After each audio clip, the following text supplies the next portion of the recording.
Hello and welcome to First Team All Vibes, your favorite sports podcast with all of the best vibes.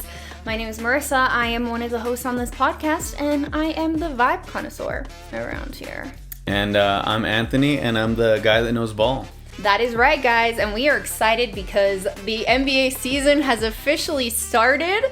We're about, 2 weeks in now? Mm-hmm. Yeah, officially 2 weeks. And it's been an exciting 2 weeks. So we kind of just want to go through everything that's been happening, tackle some of the teams that have been standing out, some unexpected ones, by the way, and just kind of go into all the storylines. So we are excited, especially because both of our teams are doing well right now. Yeah, they're doing good. They are. So let's get into it, shall we? Okay, guys. So let's start with the West. I feel like that is obviously the one that is the crazier conference, right? The more stacked conference. Like, we knew this coming in to the season that, the West was going to be the more competitive one. But things were kind of shaking up in an interesting way already. To start, let's just get out of the way, the Thunder. Shockingly, the reigning champs are still winning games, mm-hmm. despite not having J-Dub right now, Jalen Williams. And also the fact that Chet has missed multiple games. The big three of them, they are still 8-0. And actually, they're 8-0 for the first time to start a season in franchise history. So, I mean, not exactly shocking. They've had some close games. I mean, the first two games they played were double overtimes mm-hmm. against, Denver? Yeah. And the Pacers. So, they've had some close games. Houston. Oh, yeah, I was going to say, the Rockets? The Rockets and the Pacers. They haven't played the Nuggets yet. But they still have not lost. I mean, they found a way to pull it through in every single game. And in fact, I realized that 4 out of these 8 games, at least, Shea has not even played the fourth quarter. Mm-hmm. So, I mean, they're super deep. They have a really good team. I don't really think that's surprising. I will say they haven't really played that many good teams yet. The only arguably good teams, as far as the Western Conference, standings are concerned, the Rockets, double overtime, and they did play the Clippers, but, the Clippers are falling from grace, perhaps. So, I don't know. I'll be interested to see what happens next week when they have, they play the Warriors and they play the Lakers. So, there we go. Those will be, I think, some interesting tests. Can either of those teams take them down? I don't know. It's really interesting. And I am curious. And I also wanted to say, just because it's funny, they are currently leading the league in free throw percentages, guys. So, in news that is absolutely not shocking to anybody. But just thought that was funny that that's actually the stat. So my question for you about the Thunder. Do we think that they will, without a doubt, get the number 1 seed? First question.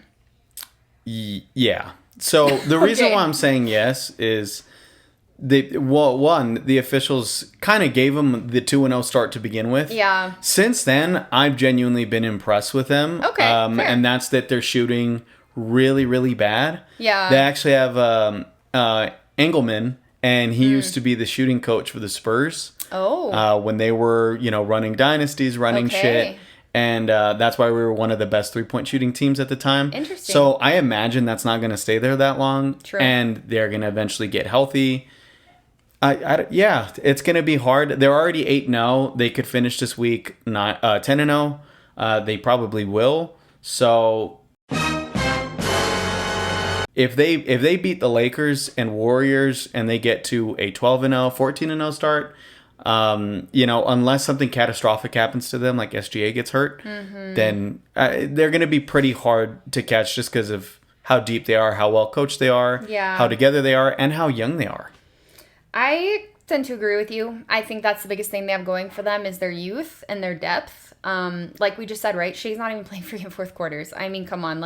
If you're going to have the luxury of keeping your stars fresh like that, obviously that's going to benefit you in the long run. But I don't know. I'm still kind of I'm very curious of how those games are going to go next week. I have a feeling at least one of them will be able to beat them. I was wrong. They got the target on their back. So if you're a contending team, then of course that's the team you want to beat. I don't know. I think a question we're going to have to check in on is as the season goes on is like, who is the threats to OKC? Like, who proves to pull away? Who is able to beat them, if anybody. So we'll see on that. But, had to get that out of the way. The Thunder, the number 1 team in the league again. Hose. Exactly. Free throw merchants. Exactly. The free throw merchants of the league. Okay, next, your Spurs. They are currently the number 2 seed. And actually, funnily enough, guys, tonight, we don't know how it's going to go yet, but the Spurs and the Lakers are playing. 2 and 3 seed. We are facing off. Yes. And whoever wins this game will be the new 2 seed. So, very interesting. But, obviously Wemby. The talk of the town. Everyone is loving what they're seeing from him. That time with the Monks clearly paid off. And, they're already breaking history. The first time ever that the Spurs have started 5-0. Which is crazy. Yeah. I was a diehard fan since 2006, since 2006. And that was the first season that I watched. They ended up winning a championship that year against the Cavs. And, I was just kind of used to seeing them win a lot of games. So Wemby was just as surprised as I was to learn that we had all those years never gone 5-0 to start the year. That is crazy. Because, like you said, they've literally had dynasties. So it's kind of crazy to me that that's never happened. But weird stat. So they went 5-0, obviously, against the Miami Heat. They had gone in that time, I believe it was 4 times they had gone to 4-0. Every single time they had gone to 4-0. They played the Miami Heat in the 5th game and lost. Wow, that's funny. That's weird. That is funny. Well, have they? So they already played the Heat, or no?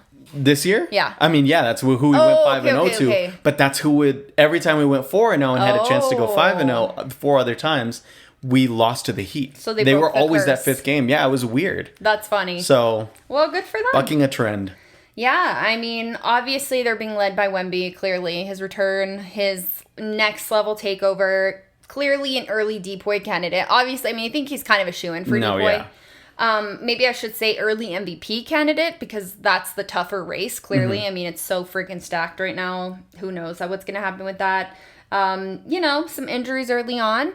A lot of injuries. Yeah, Harper just went down.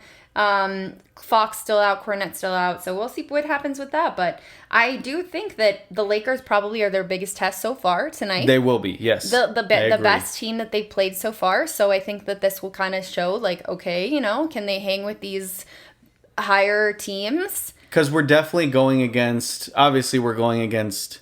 Today, Austin Reaves won't be playing, so you're going to be down an MVP candidate, but you will still have Luka, an MVP candidate. But I think more importantly, what this game is going to show is how do we adjust to, I think, by far the leading candidate for Coach of the Year in JJ. I agree. He's done wonders with Luka being out, with LeBron being out, with Reaves being out, with Ayton being out, so many guys being out. You guys, that's what makes. And kudos to OKC, the Spurs, and the Lakers. That's what makes all 3 of their starts so impressive is they're both playing banged up. All 3 teams have a great record right now, are playing great basketball, and they're not even at full strength yet. Yeah. So. Well, that's a good segue into speaking about the Lakers as we talk about this kind of game about to happen. And obviously by the time this goes up, you guys will know who won. But the Lakers are defying expectations, for sure. And even I'm surprised, guys. Luka has not played in half the games already. He's only played in 4 out of their 8 games. Which, by the way, I think another thing to stand out is they've already played 8 games. A lot of teams have not even played 6 games. Some of these teams have not played 6 games. A lot of them have not played 7 games. So, 6-2 as their start. And that is not bad. Obviously, I think they looked kind of bad to start off the season. That Warriors game, they did not look great. And I was starting to, question, my allegiances. But, not my allegiances, but my faith in them. But, my God. They have quickly rebounded. Austin Reaves, like you just said, wow. I knew I loved him. I already loved him last year. I saw the potential in him. I thought everyone who wanted to trade him was crazy. But... Luka's out for a few games, and this guy, like you said, literally becomes one of the top players in the league. Just completely just says, okay, Luka, you're usually filling this role. I'll just do it. No problem. And I just think that that's so crazy. And 51-point game, career high, game winner. A 40-point game. Yeah, I mean, just crazy. And it's so funny because when we were talking last summer and you were telling me that that's what everybody was saying, I was seeing that Lakers fans were saying, well, let's trade him for somebody else. Yeah.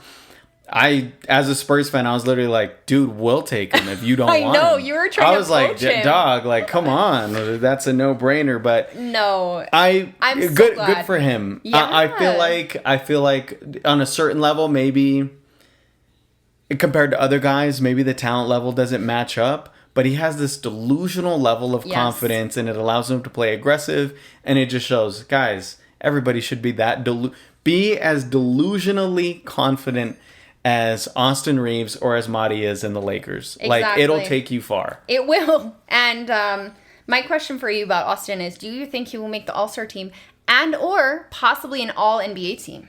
Not me, obviously not first team, but like, I mean, the numbers that he is putting up right now, the performances that he's putting up are literally historic. I don't think the NBA is deep on shooting guards, so I'm with you on all three. Even if his numbers go down with Luka coming back, I think as long as he stays healthy all year, he's probably third team All-NBA shooting guard. That's what I'm thinking. And then All-Star.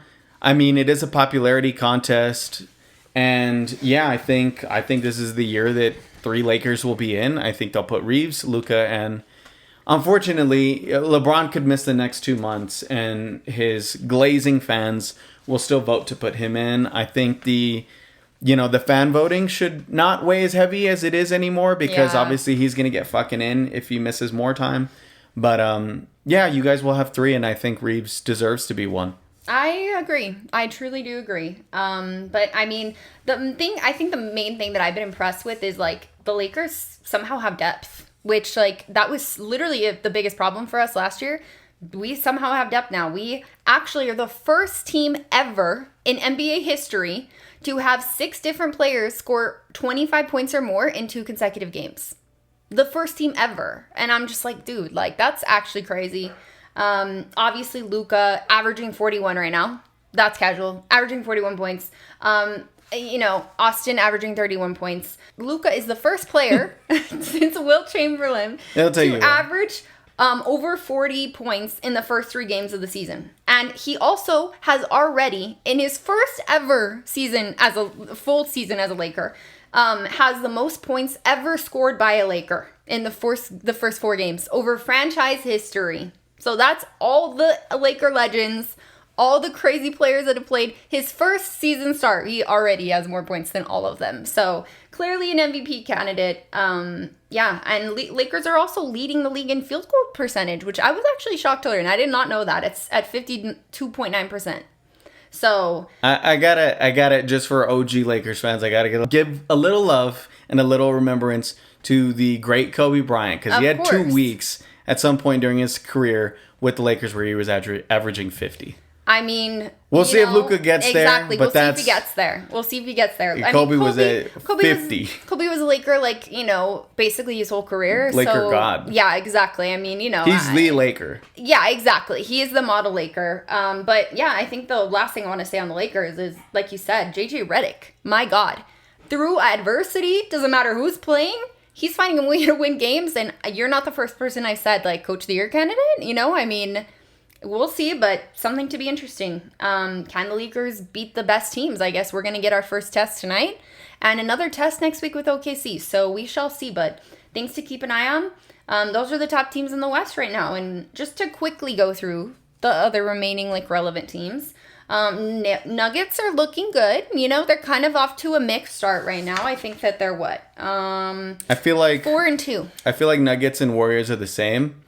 They're going to be eyeing probably for a top 4 seed. That's what I'm thinking. You hope for both of them. That's what I'm thinking. But being that they have so many guys on those teams that have a lot of playoff experience, championship experience, I think they're not as gung-ho about it. Like OKC, I think they know this isn't a sprint, it's a marathon, and we'll turn, like I said, the Warriors, they played you guys in the first game, they turned it up. Yeah. And the Nuggets, when they play certain teams, they're gonna turn it up. Yeah. So I think it's the same. I mean, Warriors, they beat you guys, and then the next game they beat the Nuggets. They turned it up. Yeah. So I think both teams are just kind of probably just going to be good enough. They're waiting till they get there. Then they want to start cooking in April.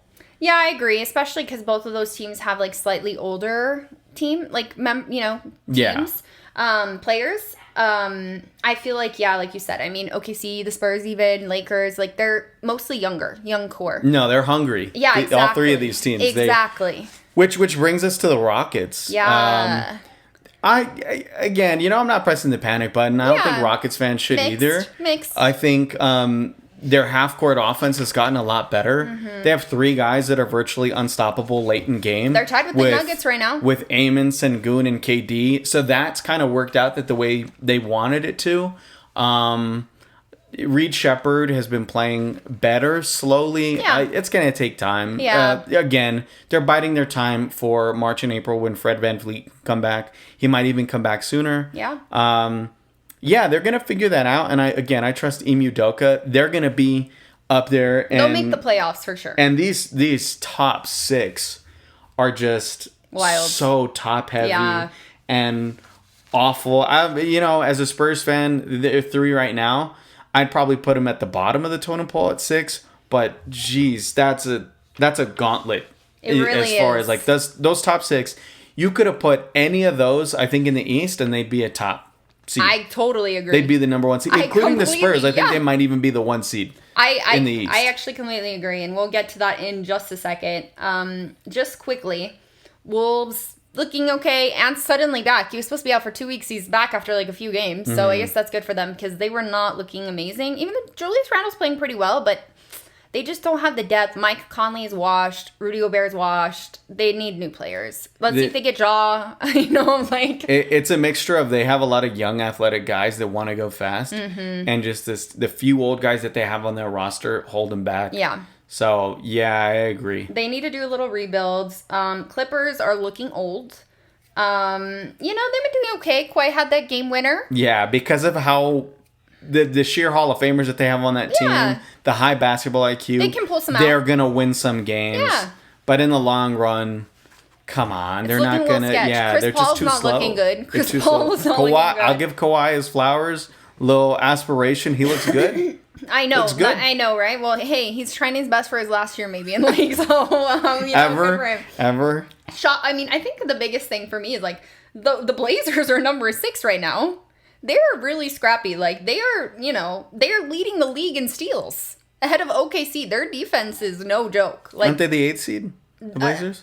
They are. Yeah, you're right. Sorry, the 8th seed. But what I mean is, yeah, I didn't expect that. I mean, like the Clippers are not the 8th seed. The Grizzlies are not. The Grizzlies are falling apart. John Morant's on his way out. The Mavericks look horrible. They have Cooper Flag at point guard for some ungodly reason. Hopefully they fix that, but they're not looking good. Their offense is bad. Grizzlies have the worst kind of the vibes. West. Yeah, that's kind of the West. I mean, it's not really looking good. I did not include all the trash teams. I'm sorry. Suns, Kings, like Pelicans, like Jazz. Walker Kessler just fucking tore his shoulder. He's not playing anymore. Honestly, another Coach of the Year candidate than Trailblazers.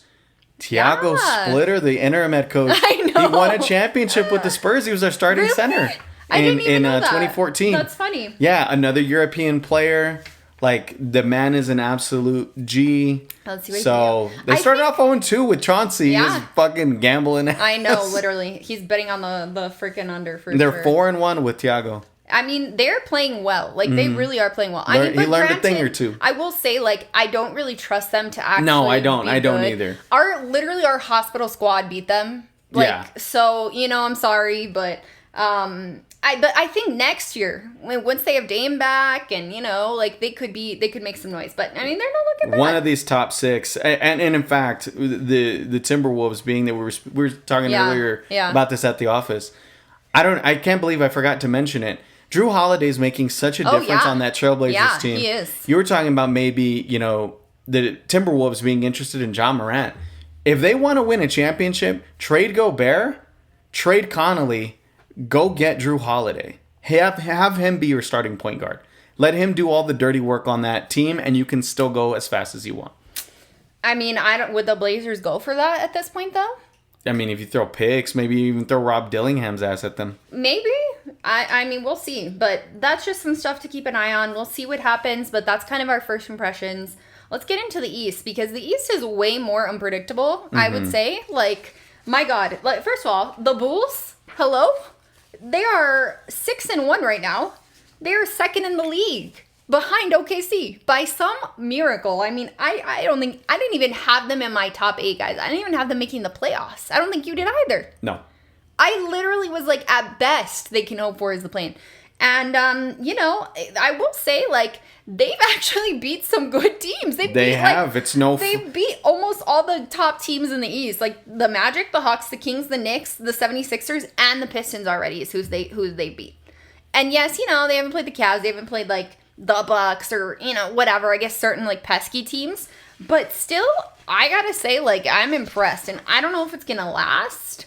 What's your opinion? Do you think that they will actually be legit, or do you think they will fall into the play-in? As long as they are healthy, this start is legit.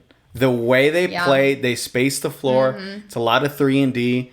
Matas Buzelis has been unbelievable to start the year, along with yesterday. Josh. Along with Josh, I love 17-year-old Giddey. I know. Like, the way they're playing, they play really fast.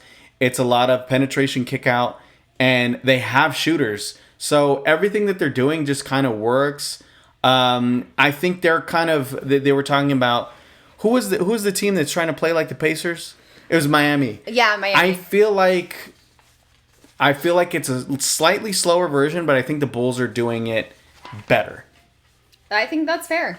I think they're for real. Josh Giddey, like I was at least in the East. Yeah, I agree. I mean, obviously, yeah. I mean, they're like, if you were to ask me, like, are they beating these top West teams? I don't think they're beating the top West teams. Maybe some of them on certain nights, but like, I don't think they're that good. But for the East, I mean, it's anyone's game at this point. So and and Kobe White's still out, by the way. Yeah, and as long as health stays, I have them up there. My top 3 East teams are the Bulls, the 76ers, and the Bucks. Wow, crazy, guys. Not what we expected. That's a perfect segue. 76ers.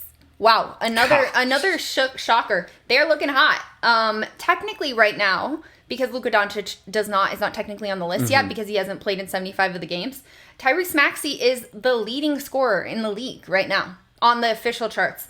33.7 points per game. So, wild. Vijay Eshcombe is definitely going to be Rookie of the Year. He's looking amazing. Embiid is looking up and down, like I watched some of their game yesterday and he sold. Like he truly sold. He shot terribly. Yeah. It's giving to me like he's almost trying to like assert dominance of like, no, I'm the star. And it's like, bro, just step aside. Like, don't try to do too much. That's what I'm kind of worried about with them is like, if Paul George comes back too, like same thing. It's just like, are they going to mess up like the chemistry of the younger guys? Like, I don't want them to try to do too much because these guys are used to playing without them. Like, let's be honest. Like, they built up a lot of chemistry with each other. And, there's some games I think where Embiid has been playing well, but I'm a little nervous of like, please do not mess it up for them, So we'll see. That's something to keep an eye on. But I just think that ultimately the good thing that you can think, in the very least as a 76ers fan, is like, once Embiid and Paul George are off the books, like, this team is going to be, like, their future really is good. So bright. Yes, their future is super, and the alpha on that bright. team that I've been saying for 3 years now is Tyrese Maxey. For the longest time, outside of Wemby and, some of the Spurs players, Giannis was my favorite player in basketball. Tyrese Maxey was my second favorite player. Damn. I have been a Tyrese Maxey glazer for the longest fucking time. I wanted, before we even traded for Fox, it was the summer right before that trade deadline. I was like, he was a restricted free agent, and I was like, Spurs, throw the fucking books at him. Get on it. You can literally beat the 76ers on every single offer for him, get him. It didn't happen. I wanted them to trade for him. It didn't happen. But I love that he's finally just putting on a show now. I agree. I'm impressed with them, and they're fun. They're fun. They're leading the league in blocks, by the way. So random. I didn't even know that. Leading the league in blocks. They're the most likable team right now in basketball. I think they're one of them for sure. I think they're one of them. Bucks, not looking half bad. No. I mean, I really thought that this was going to be like Giannis carry job of the century, but it's actually not that bad. I mean, Giannis is still Giannis. Still He's is, amazing a little MVP bit. candidate. You know, I mean, I think when you have a player of that caliber that's capable of doing that, that's going to kind of be the case no matter what. I think he's averaging like 34, 14, and like 6 or 8. Like it's got to absurd. be under Maxey apparently because I think he's played enough games. But so it's under 33.7, but I think it's still it's 32. 30 plus. I think it's yeah, like 32. yeah, it's still 30 plus. I mean, he's still playing great. So I mean, maybe the Bucks will be decent. What are they right now? They are currently They're the fourth seed. Yeah. Okay. Yeah. I mean, okay. Let's just quickly say like the Miami's looking good. The Pistons are looking good. Miami's playing really well. Like they're scoring a ton of points. I don't even Bam have them on here. Adebayo. Probably my third favorite player during that Number run. 3 in points and number 2 in assists in the league. The Heat. They're playing really well. Team basketball. Pistons, I haven't watched them that much, but I know Cade is looking amazing. I mean, Cade's struggling to shoot the ball. That's his biggest issue right now. And they're just, as a team, they're just really inconsistent. But that's what you expect from a young team. But I feel like they're kind of playing the way people expected maybe the Magic to play. I think they're further along and the Magic just pushed themselves further back. interesting. The Knicks and the Cavs. You know, obviously I think this is what everyone thought would be the number 1 and 2 seed, but they're kind of looking like a little mixed. I think the Knicks are adjusting to a new play style from this new coach. Like it really is like different from what they were playing before. Their defense is obviously not as good because they don't really have a defensive-minded coach. The ball's not really in Brunson's hands as much. The Cavs are still injured also. Like, they still have some injuries that they're dealing with. But I'm kind of curious, like, will they pick it up? You know, are they going to be the top, like, teams? Or, you know, is this a new year? New teams, you know? New top seeds? I'm definitely more concerned about the Knicks than I am about the Cavs. I think the Cavs need to trade for shooters. But the Knicks, I think their biggest problem right now is Cat. I think he's really inconsistent. His defense has been poor. Yeah. And he just can't stop fouling. Oh, yeah, no, he makes dumb mistakes. That's the problem with Cat. I actually like him, like, as a player, and I don't think I mean, like, the other day I saw that him and Giannis had the exact same stat line, which is funny, like, the exact same stat line. So it's like, you know, those are good numbers. I mean, if you're scoring 30 points or whatever, like, that's a good stat line. But, yeah, it's those things. Yeah. His defense and his mistakes that are like, bro, like... I mean, even at this point, a guy like Julius Randle is more consistent than he is. Yep, but isn't that who they traded him for? Exactly. So that's the bad part. Yeah, so finishing off the East, Hawks and Magic, off to rough starts. We were both kind of more high on them. We You thought were they high on the looked Magic, better. I was high on the Hawks. I thought, but Desmond Bane is not looking good. Magic is not looking good. Hawks are looking not great. Yeah, I don't know. I mean, we'll see. Obviously, this is still early, but not looking I ain't giving good. up on my Hawks. Not looking great. Celtics are also looking pretty sad. You know, like, they've had some good games. Like, Jaylen Brown's not playing bad. I mean, you know, he's leading the team the best he can, but, I mean, come on. Their team was decimated. Like, injuries, giving, you know, players away. Like, it's going to take time. And talk about decimated by injury. The poor Pacers have literally no players left. You are regretting that. I know. Hey, I had them at like the 8th seed, okay? I did not have them that high, to be fair. But I was also assuming that they would have their whole team basically except, you know, Hallie, and that did not happen. Like, basically their entire starting lineup is injured right now. Like, all they really have out there is like Siakam and Nesmith and like a prayer. You know what I mean? And freaking Mathurin keeps getting hurt. And Mathurin's hurt. He's like yes. in and out. That's why, like, when he's in, Nembhard's Jesus injured, Christ. McConnell's injured. Like, I mean, it's rough. Should they tank? Do you think they should tank? Do you think they should tank? I think they absolutely should. And I think if they make the right moves, they should be big sellers at the trade deadline too. In fact, Who should they sell? I think Aaron Naismith is a great option. I think the two guys that you don't move on from are definitely Mathurin and Siakam. I think for next year, obviously when they have Halliburton, don't rush him back. Like, you have your number one guy that can close games for you. You have a great number two option that's won a championship. I think bring even more in. I would go as far to prepare for the next year on a championship run in a probably even weaker East next season. We'll take Nesmith. Go get Drew Holiday. Go get Drew Holiday, sign him to a long-term contract, or even trade for a guy like Derek White. Bring in a great 3-and-D option. You need that guy that basically OKC had that you didn't. You need a Lou Dort. You needed Alex Caruso. That's what they need. You need that motherfucker to do. And then if you still have Benedict Mathurin off the bench, I would definitely build up for the following season. Because if they could go get even somebody like Bam and then Drew Holiday or Derek White, go crazy with it. Prepare for next year. I guess it's going to depend on who's... Punt on this season. Well, I think it's going to depend on who's looking to sell, right? Like, who's down to give those players away. Because all those teams are not doing bad. So maybe the Kings. Right. They got players to go around the whole league, so... Exactly. They might get John X, Go get Sabonis, dude. Yeah, I mean, that would be great. That's what they really need now that they lost Turner. Sabonis, Siakam, and Hallie next year? Okay. I'm not going to lie. That would go hard. Bring Sabonis back to the Pacers. That would go hard. I can root for that. But I mean, that's basically it for the East. Obviously, like the Nets, the only team without a win. They're Was I not right? 7. The vibes are in the fucking garbage. Oh yeah, dude. No. They don't exist. They're really bad. Talk about tank. They're tanking very successfully. They might even be one of the worst professional teams in sports. Yeah, it's just in all of American professional sports. It's actually very devastating. But yeah, that's the first week. I mean, we'll see, or the first 2 weeks. We'll see. We'll check in next week. We'll see who won the game tonight. We'll see who maybe picks it up, who falls from grace, how things start to settle in after maybe like about a month. It's still really early in the season. It's kind of hard to say, but yeah. I mean, do you have anything else to say about these teams before we get into our MVP? I just want to say one more thing, especially in the East. You were talking about Austin Reaves, All-Star, kind of getting 2 accolades. Yeah. I don't think VJ Edgecombe's just Rookie of the Year. I think he's going to be an All-Star. Wow. I think he's going to get 2 accolades. He's in the East. That's the thing. Again, that's if you're in the East, it's like, it's 20 times easier. I think the 76ers only get 2 All-Stars, and those are the 2 All-Stars. Well, let's see.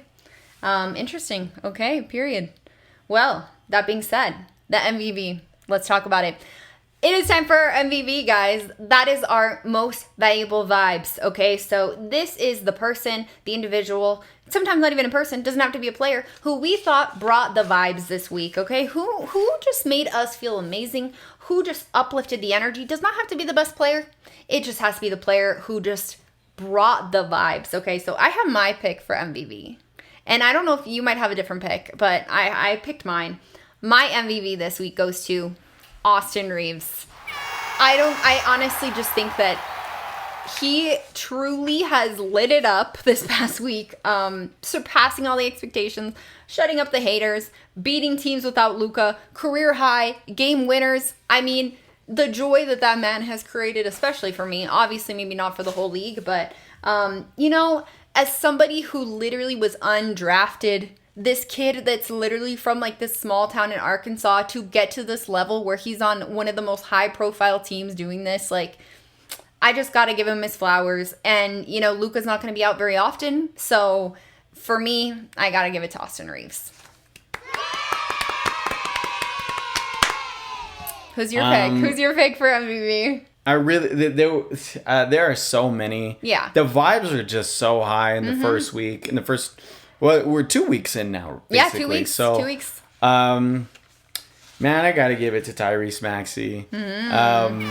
This isn't just a breakout year. It's like I'm gonna be first or second team All NBA type of jump. Yeah. I'm just glad because you look at the East and it's just so. It's not even comparable to the stars in the West. Yeah. But, man, is he just showing like, hey, I deserve to be in the conversation with, guys like Luka. And I did top 10 consideration in the NBA for sure. Especially, Jason Tatum and Tyrese Halliburton leaving a hole in the league. I think he'll be second team All NBA for sure. If you're just talking about power rankings right now and top 10 players currently right now in the league, he has every argument to be right borderline top 10. I agree. So, yeah, I mean, Reaves carrying, and I mean, for as great as VJ Edgecombe has been, Embiid has been absolute mid. Yeah. So, I mean, carry job for Luka and Reaves, but they've been splitting that work. Tyrese Maxey isn't splitting it with nobody. That's true. He's coming for all the throats. He's coming for all the money, and you know damn well he's underpaid. He wants another extension. Austin Reaves, too. Exactly. He's got contracts coming up this year. So. Unload the Brinks trucks for Tyrese Maxey and Austin Reaves. Literally. Can you imagine those guys on the same team? Oh, my God. I mean... Reaves at point, Maxey at shooting guard? Bring him over. Maxey, you're always welcome to Laker Nation. Or put him on a neutral team. I want to keep Austin. I don't want Maxey that bad. Put them both on the Kings. I'm too attached to Austin, okay? No, don't take them to the Kings. That's cursed.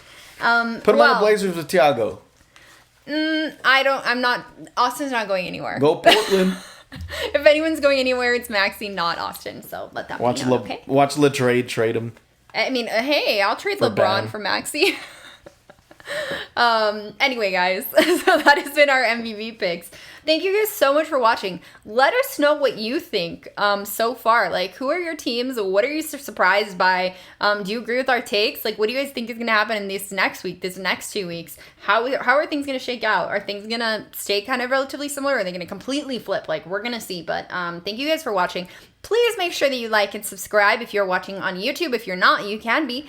We are on YouTube at First Team All Vibes. You can also listen and stream just the audio on Spotify and Apple Podcasts. We are First Team All Vibes everywhere. Instagram, TikTok, you can find us. Just look up First Team All Vibes and you will find our podcast. But yeah, thank you guys so much for watching. We really, really appreciate it. We hope you guys like these videos. Make sure you engage so we can create even more content for you guys. The more time we have to not work, the more content we can make for you guys. So demand it from the algorithm. But thank you guys so much for watching, and we will see you next week after the Lakers beat the Spurs. Poor. Bye.